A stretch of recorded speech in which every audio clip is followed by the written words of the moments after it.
The streets are reporting that Stevie J is afraid of what will happen to him now that it's game over for Diddy. Fans are convinced that there are a lot more things that are about to come to light about Diddy and Steve, so why all better be S for this, because the drama is about to blow up big time, in case why all somehow missed the TR man. So it appears that Stevie J thinks he will be the next person to go down after Diddy, because he is allegedly on the run after Diddy got arrested. Like a couple of other artists in the industry, Stevie J has been linked to Diddy in more ways than one. We kind of knew this was coming, because Diddy has been hit hard by cases. It all started with Cassie's first case about 10 months ago, and since then, more and more people have come forward to tell their stories. However, Lil Rod was the first to name Stevie J and accuse him of supposedly having an affair with Diddy. Lil Rod's lawsuit caused a lot of controversy because he exposed some of the wildest details about Diddy, such as his alleged affairs with several musicians and his parties with young women in the studio. Lil Rod also claimed that Diddy knew that Jones looked up to and idolized music artist Stephen Aaron Jordan, also known as Stevie J, and that Diddy used that information to try to manipulate Jones into having an affair with him. American DJ, record producer, and television figure Stevie J as a member of the Hitman production team at Bad Boy Records. Stevie J won a Grammy Award in 1997 for his work on Puff Daddy's debut album, Mr. Combs used his ties with Stevie J and his knowledge of Mr. Jones' adoration for Stevie J to persuade Mr. Jones to become gay. Lil Rod made an interesting claim that Stevie J didn't win a Grammy until after he started working with Diddy. He said that Stevie J didn't promise to help Diddy win a Grammy if they had an affair, saying that Mr. Combs promised to ensure that Mr. Jones won Producer of the Year at the Grammys if he became gay. This raises the question of what Stevie J did for Diddy in order for him to win the Grammy. Lil Rod continued by saying that Diddy apparently sent him a screenshot of Stevie J having sex with another man. If you get what I mean. Lil Rod added that in order to allay Mr. Combs' worries about Mr. Jones's homosexuality, he shared a video of a Caucasian man named Stevie J, who was not wearing a condom. Combs stated that this was a common practice in the music business and that Stevie J was making it even worse, as with the homosexual Stevie J that Mr. Combs gave to Mr. Jones. Lil Rod said that Diddy got the video of Stevie J without Stevie J's knowledge. The court document stated that based on information and belief, these people were recorded without their knowledge and consent. Additionally, Lil Rod claimed that Stevie J reportedly participated in Diddy's freak-offs, which he wrote defendants about. Lucian Charles Graham Ethiopia Harams is an agent of the defendants Motown Records, Love Records, and Universal Music Group. He was aware of the identities of numerous people involved in sex trafficking and was obsessed with them. Youthful Miami Daphne Stevie J, Joy, and Jade. If anyone can be trusted to jump on this problem, it's 50. He did not let Stevie J down when he trolled him on Instagram, saying, "Oh, say it ain't true. What the F?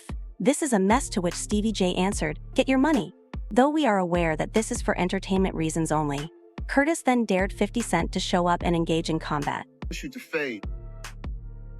All that. Since it's entertainment, let me out of you on TV or something. Don't duck that. I'm calling you out. What you want to do, Curtis? Curtis! But Fi made a bigger joke out of him by saying, he never said it wasn't true, LOL. Then, Stevie charged that 50 was trying to undermine black men in the black community. Look at it as, he wants to bring the black community down worse than anyone else. How is that so? I said what I said in my post, and I'm standing on that too. Now, since he didn't accept what my offer to him, and he want to continue to be a comedian, why don't you go make some movies with Michael Blackson and don't talk about me? Okay. If you don't want to fight, if you don't want to donate to charity, donate the bread to charity and fight. Don't stop being a girl and talking about dudes. However, it now appears that he has real cause for concern as a grand jury just decided to indict Diddy on federal charges, signaling that trouble is on the horizon. The indictment papers were made public, and some of the details are really horrible. For example, one section of the documents detailed multiple instances of Diddy's misconduct, including how the defendant's physical abuse of women was well known to have happened frequently starting in 2009 and going on for years. The defendant attacked the women by, among other things, punching, kicking, dragging, and striking. These incidents were rarely observed by other people.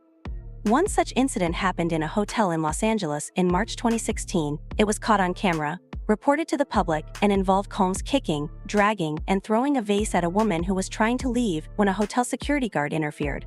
Coles made an effort to buy off the employee to make sure that the violence did not only affect these ladies but also his workers who served as witnesses to him and others. The complaint also showed how Diddy allegedly intimidated witnesses into silence, which is why they were too afraid to come up earlier.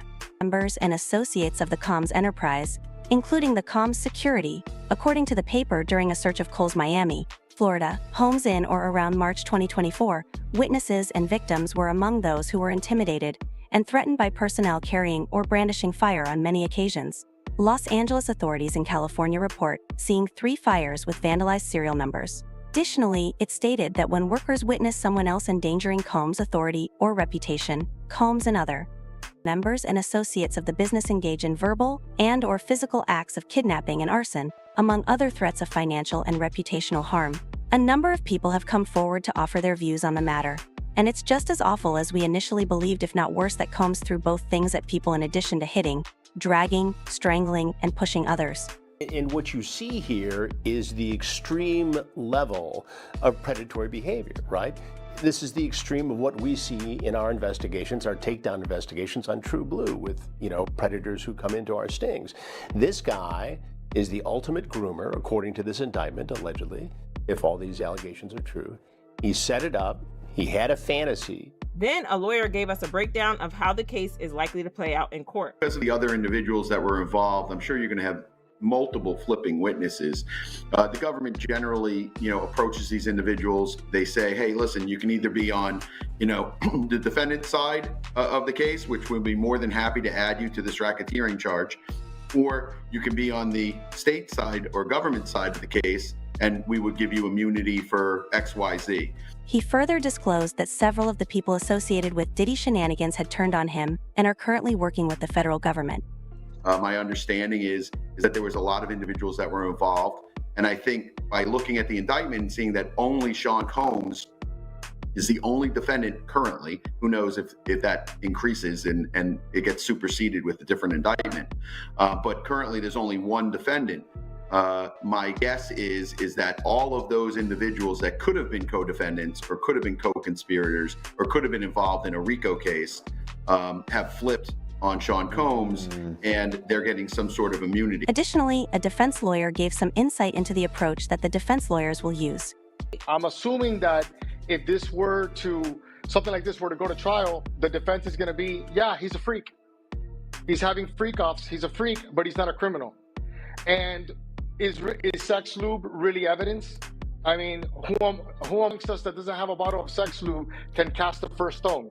I'm assuming that that's going to be one of the angles that the defense is going to take. It wouldn't be surprising if many of Diddy's associates were falling for this, if these experts are right. With Lil Rod's claims against Stevie J, it wouldn't be shocking if Stevie J got caught up in this, which is why people on the streets are speculating that he may be on the run right now to get away from this mess. Fans have commented that Stevie J did what these Diddy allegations can't stop won't stop, and everyone catching strays sees that Meek and Stevie H defended Diddy because they engage in similar behaviors. While Stevie was ruling and manipulating Jocelyn, Meek was Nicki. You didn't believe her when she said that. You also glamorized it? Stevie J was talking about praying for Diddy on his Instagram Live. It's a jail room for him too. And Stevie J was fucking Diddy, so I didn't expect anything less. Please leave your opinions below and watch the next video.